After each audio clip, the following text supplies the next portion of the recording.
Assalamualaikum dan selamat pagi kepada semua pelajar cikgu. Hari ini kita akan masuk satu topik baru dalam pendidikan kesihatan iaitu penyakit.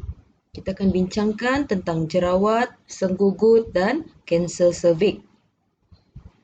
Sebelum itu, kamu boleh buka buku teks muka surat 166 sebagai rujukan tambahan.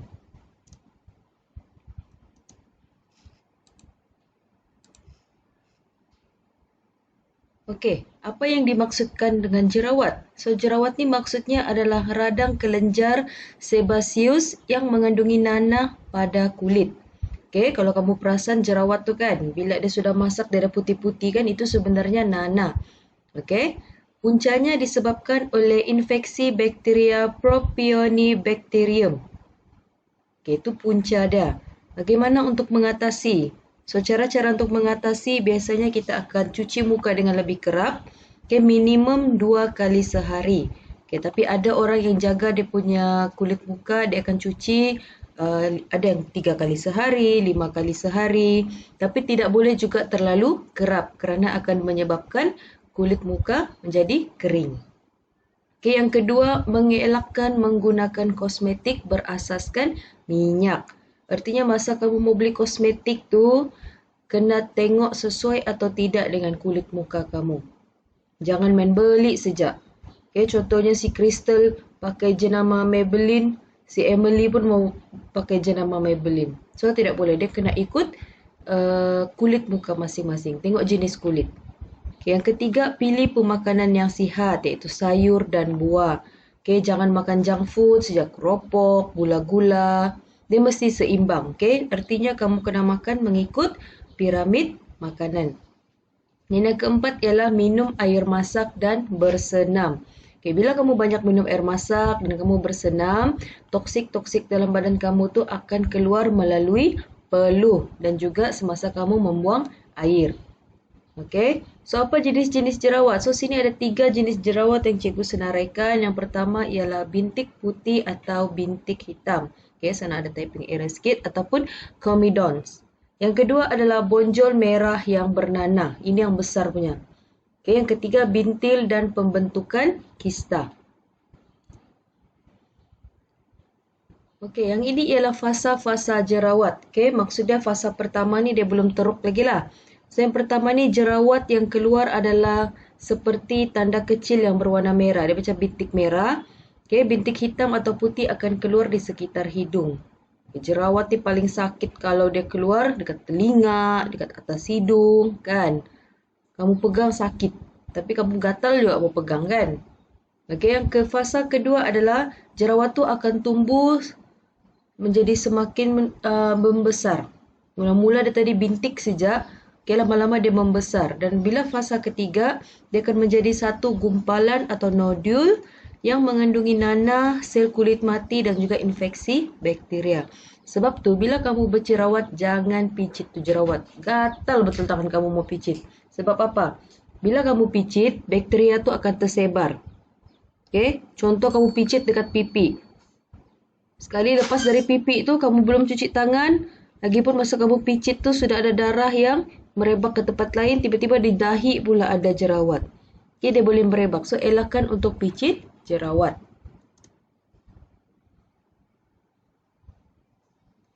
Okey, ini kita akan tengok sedikit video tentang apa punca jerawat tu tumbuh di bahagian tertentu. Okey?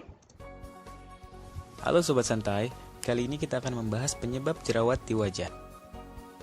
Yang pertama, jerawat di dahi atas. Jerawat di sini berhubungan langsung dengan sistem pencernaan dan juga pembuangan. Penyebabnya adalah makan gorengan, junk food, dan minum minuman soda. Cobalah untuk mengonsumsi makanan dan minuman yang mengandung antioksidan tinggi, diantaranya air putih, teh hijau, dan juga aneka buah beri. Selanjutnya, jerawat di dahi bawah. Jerawat di sini berhubungan dengan pikiran dan jiwa.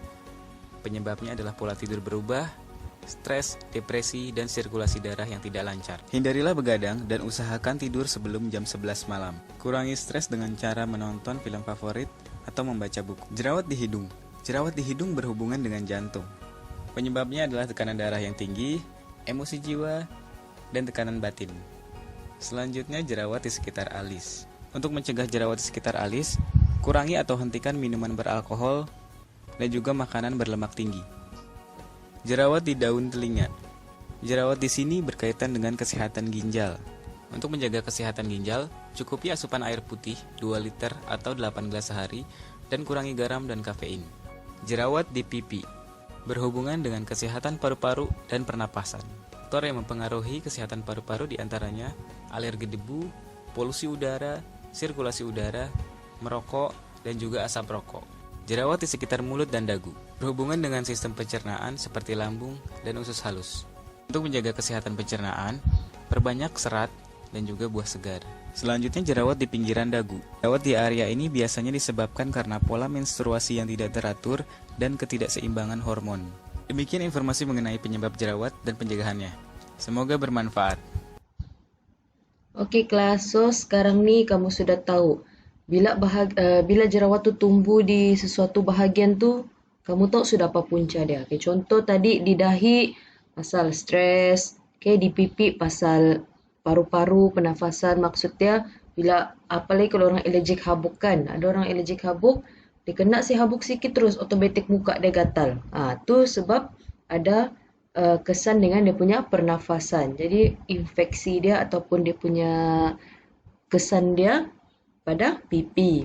Okay, begitu juga hidung dan kawasan-kawasan lain. Jangan lepas ni sejak asal tumbuh jerawat, kamu cakap kamu stres lah, period lah. Kalau masalah period, biasanya jerawat tu dekat bahagian sekitar dagu. Tadi dia katakan sekitar dagu, bukannya di dahi apa semua. Okay, so itu adalah dia punya punca, itu adalah bahagian-bahagian dekat bahagian muka apabila jerawat tumbuh, apa dia punya sebab. Okey, yang kedua, penyakit yang kita akan bincangkan adalah tentang senggugut. So, apa itu senggugut? Lelaki ni, dia tidak tahu apa itu senggugut kerana lelaki tidak mengalaminya. Okay, so kita tengok apa maksud senggugut. So, senggugut ni adalah kesakitan di bahagian bawah perut semasa didatangi haid. Masa period saja. So, lelaki tidak period, dia tidak akan senggugut. Tidak tahulah kalau tiba-tiba ada lelaki yang period kan. Jadi, senggugut ni berkaitan dengan haid ataupun period. So, senggugut ni ada 2 tahap. Yang pertama, senggugut primer, iaitu pengucupan dinding rahim yang kuat. Yang kedua adalah senggugut sekunder, iaitu patologi di pelvis dan rahim. So, tengoklah kamu senggugut bahagian primer atau sekunder. Okey, punca-punca senggugut adalah proses pengucupan dinding rahim. So, bila kita period, kita mengeluarkan darah. Okay, badan kita akan mengeluarkan darah daripada faraj dan bila senggugut itu berlaku adalah disebabkan berlakunya pengucupan di bahagian rahim. Okay, dia mau tolak darah tu keluar. So, dia mengeluarkan darah haid yang bercampur dengan tisu dan selaput endometrium. Okay, so kalau kamu perasan, bila kamu senggugut tidak lama lepas tu akan keluar darah haid yang sangat banyak dan kalau kamu perasan ada ketulan-ketulan dekat kamu punya pad. Okey, kita jangan malu, jangan ini sebab ini untuk pengetahuan, lelaki pun kena tahu supaya nanti dong ada girlfriend ke, dong ada isteri ke nanti, mama ibu dorang sakit, senggugut, dorang tahu apa punca dia. Okey, jadi bila perempuan ni tengah period, tengah senggugut, jangan berani-berani kacau. Okey. So itulah senggugut ni berlaku disebabkan pengucupan rahim di mana dia ingin menolak darah haid yang bercampur dengan tisu dan selaput endometrium. Sebab tu kalau kamu perasan ada ketulan-ketulan darah. Okey, itu yang menyebabkan dia sakit.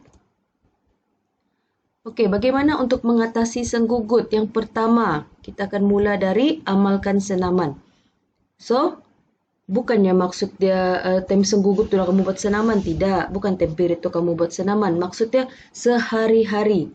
Okay, sebelum kamu period tu amalkan senaman, jogging. Okay, sebab bila kamu kerap bersenam, otomatik kamu punya rahim tu dia akan kuat. Jadi senggugut tu akan kurang.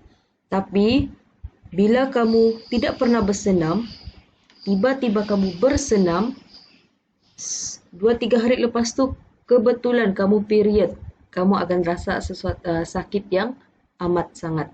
Okey, sebab badan kamu baru cuba untuk menerima perubahan yang berlaku. Okey, yang kedua, elak ambil kafein, coklat, teh dan berkarbonat. Time senggugut, tolong jangan minum yang ada kafein. Kopi, Nescafe, coklat. Yang cikgu tahu kelas kamu ni kalau makan coklat terus 1 bar. So, time period tolong elakkan. Ataupun bila kamu rasa 2-3 hari lagi mau period, elakkan benda-benda ni. Elakkan ambil kafein, coklat, teh dan juga minuman berkarbonat yang bergas tu. Yang ketiga, elak minuman beralkohol. Ini pun sama. Time period jangan minum. Kalau kamu rasa-rasa 2-3 hari lagi pun mau period, jangan minum. Sebab dia akan bagi kesan masa kamu haid nanti. Okey, ini cikgu bercakap berdasarkan pengalaman orang juga. Mula-mula cikgu tak percaya. Tapi ada cikgu punya kawan-kawan jenis yang minum alkohol, minum cola. Dia minum cola, 2 hari lepas tu dia period, dia punya senggugut sangat teruk. Okey, yang keempat, lebihkan pengambilan karbohidrat yang mengandungi serat yang tinggi. Okey, contoh dia sayur, buah, roti, kacang. Okey, itu maksud dia. Seterusnya, elak garam berlebihan. Maksudnya kurangkan pengambilan garam dalam makanan. Okey, kasih tawar-tawar dia sikit. Elak pengambilan diet yang tinggi lemak tidak tepu. Okey, contoh dia soya, bijan, ikan salmon, minyak jagung. Okey. Yang terakhir, amalkan pengambilan vitamin tertentu. Ada orang, dia sudah elak macam mana pun, dia tetap ada senggugut. Jadi, alternatif dia yang terakhir, kena makan vitamin. Okey, dia ada vitamin khas dia, tapi cikgu tak berapa ingat. Dia ada vitamin khas yang untuk senggugut. Jadi, maksud dia, dia bukan time senggugut baru makan, tapi makanan harian. Dia akan jadi suplemen. Okay, suplemen supaya time period nanti senggugut dia tidak teruk. Okay, tapi senggugut ni normal. Jangan ingat senggugut ni tidak normal lah. Untuk perempuan senggugut ni normal.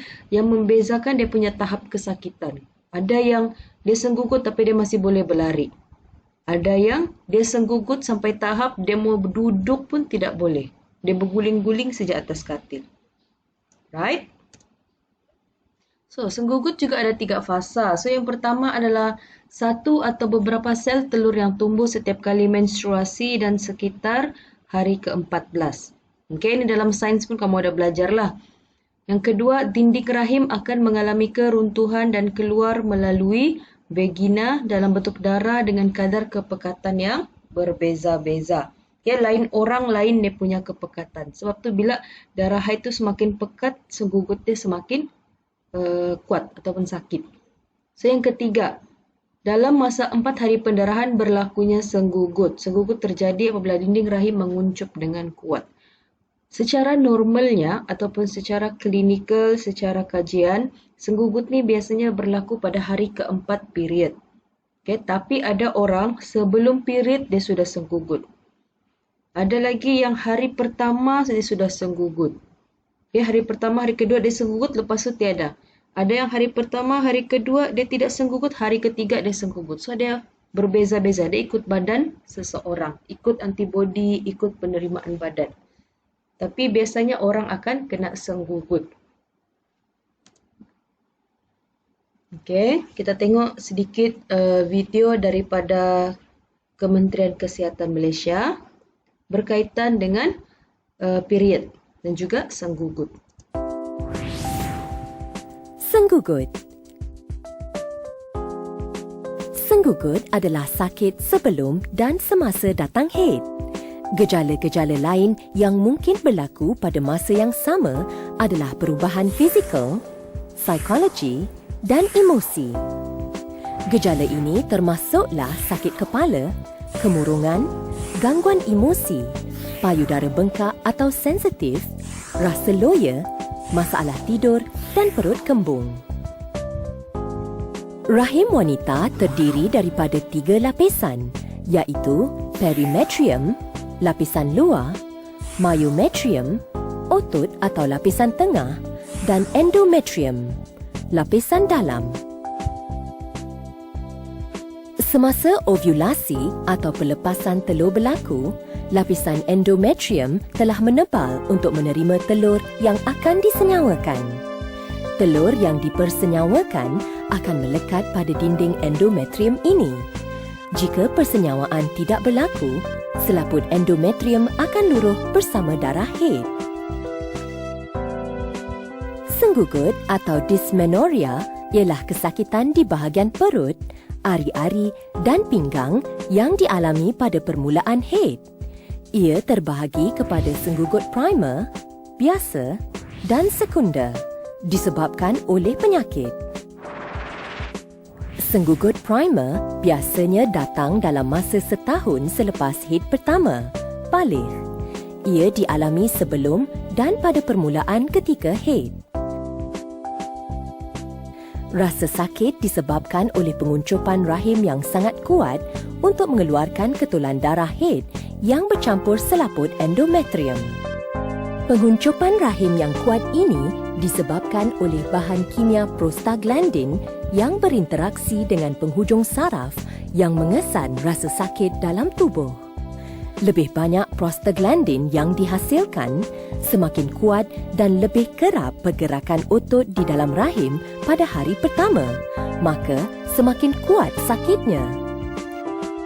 Senggugut sekunder adalah lebih serius dan dialami dalam masa yang lebih panjang. Ia sering berlaku disebabkan penyakit seperti sista pada ovary atau rahim, penyakit radang pelvis, endometriosis. Senggugut ini memerlukan nasihat perubatan serta rawatan yang sesuai untuk mengatasinya.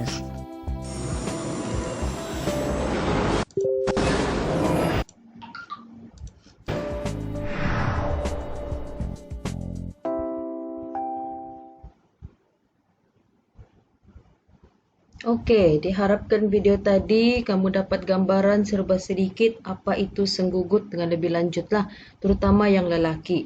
Okey, kalau kamu nampak tadi dia kata gejala-gejala semasa haid tu kemurungan, sensitif. Okey, tidak dapat tidur. Jadi kamu jangan heranlah kalau tiba-tiba girlfriend kamu macam yang cikgu selalu cakap di kelas. Okey, kamu jalan, dia ketawa. Tidak lama lepas tu tiba-tiba dia murung. Itu benda biasa berlaku. Jadi lelaki kena biasakan dirilah, kena pandai cara untuk mengatasi masalah tersebut. Okey, penyakit yang terakhir adalah berkaitan dengan kanser serviks. Okey, apa yang dimaksudkan dengan kanser serviks adalah pangkal rahim, iaitu saluran yang menyambungkan bahagian faraj dan rahim. Kelainan sel di pangkal rahim menunjukkan penyakit kanser pangkal rahim. So, kanser serviks ni ada juga dipanggil sebagai kanser pangkal rahim. Ini juga dialami oleh perempuan, okey, bukan lelaki. So, jenis kanser ni ada dua. Yang pertama, barah pangkal rahim bermula dari sel squamous atau sel kulit di pangkal rahim. Yang kedua adalah adenocarcinoma bermula dari sel glandula. Okey, punca-puncanya disebabkan oleh persetubuhan di usia muda. Okey, maksud dia masih muda lagi. Bila kita masih muda, contoh dia seseorang yang berumur 18 tahun, 16 tahun sudah berkahwin. Okey, kita ambil yang sudah berkahwin lah. Yang belum berkahwin tu kita jangan tengok. Okey, sebab yang belum berkahwin tu itu salah sudah kan? Okey, ini yang sudah berkahwin tapi masih muda. Jadi bila sudah berkahwin tapi dalam usia yang masih muda, dia punya rahim tu masih belum matang, dia belum kuat lagi. Okay, jadi bila berlakunya persetubuhan, dia akan menyebabkan berlakunya kecederaan dekat bahagian faraj dan kita punya rahim. Okay, sebab tu kenapa kita tidak digalakkan untuk berkahwin pada usia yang sangat muda. Biasanya orang akan kahwin atas 18 tahun atau atas 21 tahun. Okey, punca yang kedua adalah jerawat atau ketuat pada penis. Okey, penis ni adalah satu bahagian dalam faraj. Okey, dia macam jerawat, dia macam tumbuh biji macam tu. Okey, yang ketiga bertukar pasangan kelamin. Okey, yang ini pula jenis yang melakukan seks bebas. Hari ini dengan A, besok dengan B, lagi dengan C. Jadi dia akan menyebabkan berlakunya penyebaran bakteria. Okey, apalagi bila pasangan kamu tu bukan jenis yang menjaga kebersihan dia punya alat kelamin. Jadi dia boleh menyebabkan merebaknya bakteria dan akan menyebabkan terkena kanser pangkal rahim ataupun kanser serviks. Yang keempat, merokok dan minum minuman beralkohol. Dia juga memberi kesan untuk kanser serviks. Dan yang terakhir, faktor genetik. Faktor genetik ni maksudnya keturunan. Kalau contoh dia, kalau ibu dia mengalami kanser serviks, tidak mustahil untuk dia kena kanser serviks. Maksud dia yang nombor 1, 2, 3, 4 ni dia tiada pun. Dia tidak kahwin awal, dia tidak tumbuh jerawat di penis, dia tidak pernah melakukan seks bebas, dia tidak merokok, dia tidak minum alkohol, tapi dia tetap kena kanser serviks. So itu mungkin disebabkan oleh faktor genetik. Mungkin bukan ibu dia, tapi mungkin atas ibu dia, mungkin nenek dia atau moyang dia. Dia adalah satu penyakit keturunan. Dia sama dengan kanser payudara. Macam kanser payudara pun begitu. Dia merupakan faktor genetik. Kalau ibu kamu atau adik-beradik kamu ada yang sudah terkena kanser payudara tu, secara tidak langsung kamu punya kebarangkalian untuk kena kanser tersebut juga tinggi. Okey. So langkah-langkah pencegahan dia. Yang pertama, gaya hidup sihat termasuk aktiviti sosial. Aktiviti sosial maksud dia jangan melakukan seks bebas. Okey, menjaga batas, pemakanan kena jaga dan elak faktor penyebab berlakunya kanser. So punca-punca tadilah. Yang kedua, sekiranya mempunyai latar sejarah yang mempunyai kanser, wajib buat ujian pap smear dan CT scan. Okey, kalau dalam ahli keluarga kamu ada yang mempunyai penyakit kanser serviks, kamu wajib ataupun sebaiknya buat ujian CT scan ataupun pap smear untuk memastikan kamu tidak membawa kanser serviks ataupun jika ada, ia dapat dikesan dengan lebih awal. Artinya masih boleh dirawat. Okey, masih tahap 1. Tapi kalau kamu tahu sudah tahap 4, biasanya sudah tidak dapat dipulihkan. Dia hanya boleh bertahan saja dengan kemoterapi ataupun rawatan-rawatan lain. Okey, so ini fasa-fasa dalam kanser serviks. Yang pertama adalah fasa 1, dinding vagina kelihatan normal. Okey, kalau kamu nampak dekat sini, ini masih normal. Tidak apa-apa dekat kawasan dinding ni. Yang kedua, berlaku keradangan di permukaan vagina yang boleh menyebabkan pendarahan apabila berlaku sentuhan yang berulang. Sini.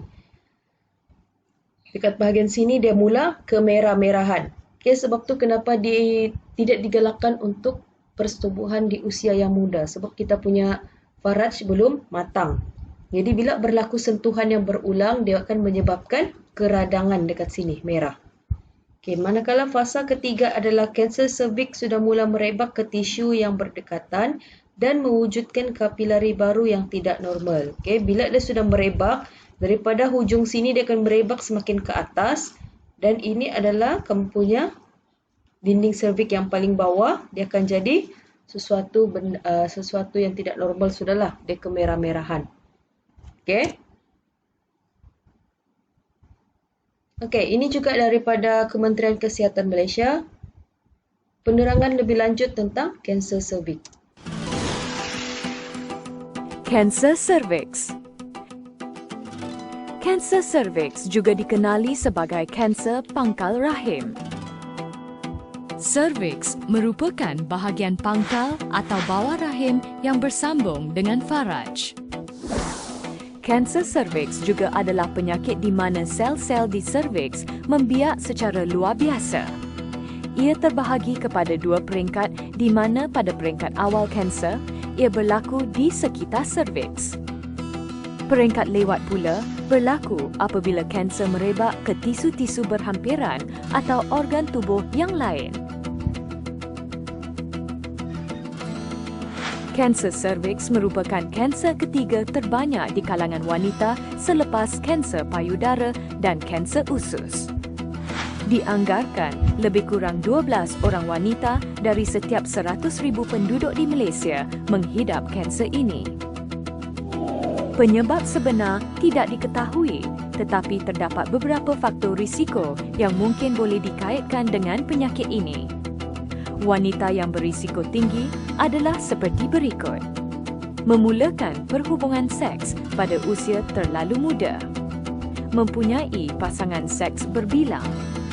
kerap melahirkan anak. Jangkitan HPV, Human Papilloma Virus.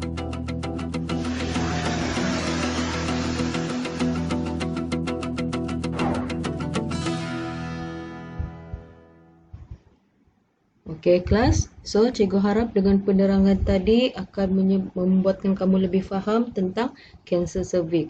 So seperti yang dalam video tadi katakan, kanser cervix merupakan kanser ketiga yang terbanyak menyerang wanita selepas kanser payudara dan juga kanser usus.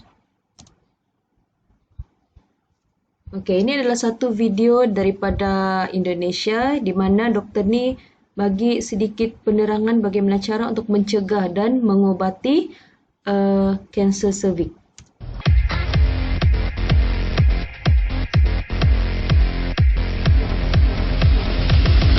Selamat datang di Tips Sehat Dokter 24, Sobat Sehat Kita-Kita. Nah, pada kesempatan kali ini kita akan membahas mengenai ciri-ciri wanita yang terkena kanker serviks. Untuk ciri-ciri yang pertama, biasanya ketika berhubungan intim akan merasakan nyeri dan bahkan juga bisa terjadi perdarahan. Kemudian mengalami keputihan yang tidak normal yang biasanya bisa disertai dengan perdarahan dan juga jumlahnya berlebih. Keputihan yang tidak normal biasanya akan ada perubahan pada warna, bau dan juga biasanya bisa terjadi rasa gatal. Kemudian beberapa pasien akan merasakan nyeri pada daerah pinggul. Beberapa juga dapat merasakan nyeri apabila buang air kecil. Dan pada saat menstruasi biasanya keluar darah yang banyak dan berlebihan. Saat perempuan mengalami kanker serviks stadium lanjut, biasanya akan mengalami rasa nyeri pada bagian paha. Dan juga bisa salah satu paha menjadi bengkak, kemudian nafsu makan menjadi sangat berkurang, berat badan menjadi tidak stabil dan cenderung turun, kemudian juga susah untuk buang air kecil dan beberapa pasien merasakan perdarahan spontan. Kanker serviks membutuhkan proses yang sangat panjang antara 10-20 tahun untuk berkembang menjadi penyakit kanker dan hanya diawali dengan sebuah infeksi.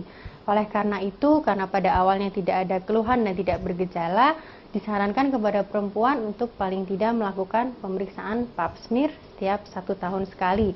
Dan juga bisa dilakukan pemeriksaan IVA atau inspeksi visual dengan asam asetat. Hal-hal itu tadi bertujuan supaya gejala dini dari kanker serviks bisa terdeteksi. Sekian tips dari saya, semoga bermanfaat dan nantikan tips-tips selanjutnya di Tips Sehat Dokter 24. Sobat Sehat Kita-Kita. Salam sehat.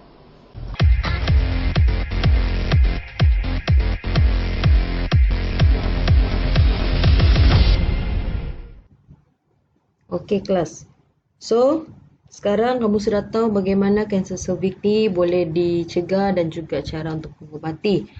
Okey, kalau sebelum cikgu terlupa, untuk pelajar perempuan, dekat sekolah kamu ada mengambil suntikan HPV.